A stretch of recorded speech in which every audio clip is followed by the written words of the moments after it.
Hello guys, 2012 Dodge Grand Caravan, 125,000 Ks on it. And yesterday morning when I was driving, the battery light, alternator light came on. I drove for like 5 minutes, shut it down, started it again, no light. This morning I went to start the vehicle, the radio shut down, and I shut the vehicle down and tried to start. The battery was dead. So charged the battery, tested the voltage on the battery while engine ran it. For the first few minutes there was no power coming out of the alternator, but probably around second or third minute it started to charge again. So I connected the scan tool and was driving with that, and I saw that the power in the system jumps from like 14.5 volt, then potentially alternator cuts out and the power drops to like 8 volt, then it kicks in, so it jumps 11, 12, 13, 14. So the voltage was super unstable, and when the voltage dropped to around 9 volts, the check engine light came on and ABS line came on and traction control came on. So I think because of low voltage it just disconnected all those systems. And when I checked the check engine light, it was just saying that there was not sufficient output from the alternator. So not to spend too much time on other thing, I will just replace the alternator, since I think it's just about right time to do that.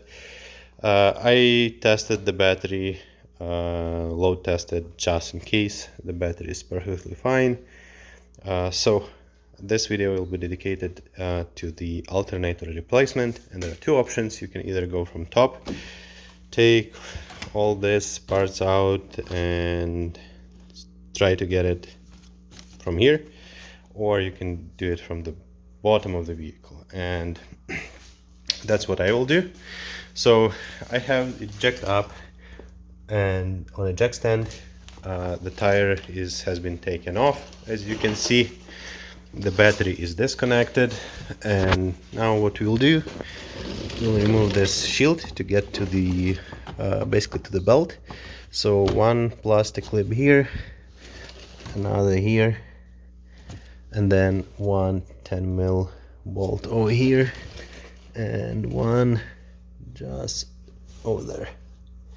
Okay, so let's get this removed and get to the belt. Alright, so that shield is off. Next we will take the belt off, and to do that we will use this belt tensioner and long 3/8 ratchet and just go counterclockwise to get it released and remove the belt. If you're planning to remove it completely or even to replace it, just make sure that you know the routing diagram. If you didn't get it right, you can probably find it online. Alright, so the belt is off, and I'll just leave it as it is right now. So here's our alternator, and here's our AC compressor just underneath it. So we'll need to move out of the way the AC compressor. So to begin, we will take the wiring of the compressor and over there of the, I hope you see, the plug with the red tab on the alternator. So to get this plug off, you just press that clip, then you should be able to squeeze the tab inside in here and pull it out. And with the alternator you probably just pull the red plastic piece. You just pull it out and then do the same thing. So let's get those two wires disconnected. Alright, so the wiring from the AC compressor and the communication wire from the alternator removed. So now you can see that there is that 13 mil copper nut, copper stud with the nut.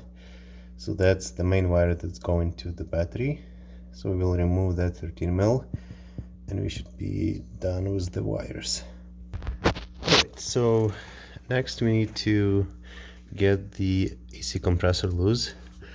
We don't want to disconnect any lines because it's filled system and you don't want to release refrigerant. So we'll do this one, 1, 2, then 3 here. You can see that stud, and 4 just over there. So those 4 bolts.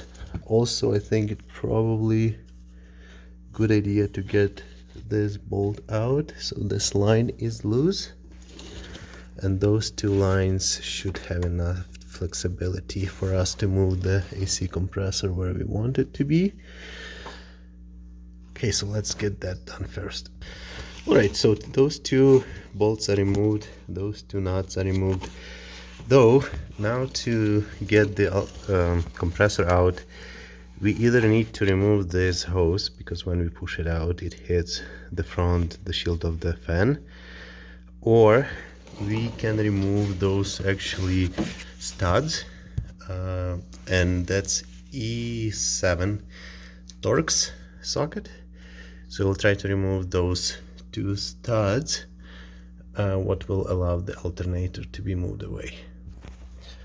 Alright, so those studs are removed and I was able to push the compressor down, so just over here.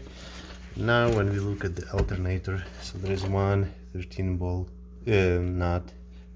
nut over here and 2 on top. Just hope you can see, basically 1 and 2 2 bolts on top and 1 nut on the bottom. So now we can remove them and we'll try to get the alternator this way. Okay, so now alternator is all loose. So as you can see, it's freely moving, and I don't think we will need to remove that stud. So basically right now we'll just pull it towards the wheel well and try to wiggle it out from this opening. Alright, so the old alternator is out. This is the new one. So first we want to check if they look the same, and they do. The position of this hole is same as this. Wiring, 2 probe over here, 2 probe over there, same thing. So this is Wilson. So it was roughly $300 plus course, so $360. So the part number is 90295776 21355 286. So we will get this one in reverse order, and first we need to remove this, obviously. So let me get it back in and I will let you how it goes. Alright, so I got the new alternator installed. One thing that I want to highlight, so when you put the main feed wire to the alternator, make sure that the metal piece on the wire goes into one of those grooves, because that's where it's supposed to be, and do not over tight this nut. So basically just make sure that the new alternator comes with the lock washer, so just make sure that you squeeze that lock washer, but never put too much tension on this stud. It's not necessarily. Don't keep it loose, but don't break it. So as you can see, the new alternator is installed, and I think it's a good idea to get the wires attached while your compressor is still a little bit down. It gives you a little bit more hand room to work. So basically the alternator part is done. So now we will put back the compressor. We will start with those two bolts, and when it's slightly holding on the bolts, we'll install those two studs and nuts and get them tight. Alright, so everything is back in place. So those two bolts, two nuts on top, this bolt over here, the wiring, make sure that you push that red clip so it locks. This sits on the pipe, and there is also plastic holder that goes on the one of the studs. So the last thing to do is to put the belt back in place, and we can run the test. Alright, so everything is back in place, and we have 12.2 volt on the battery right now. So I'll start the engine and see how the voltage will change.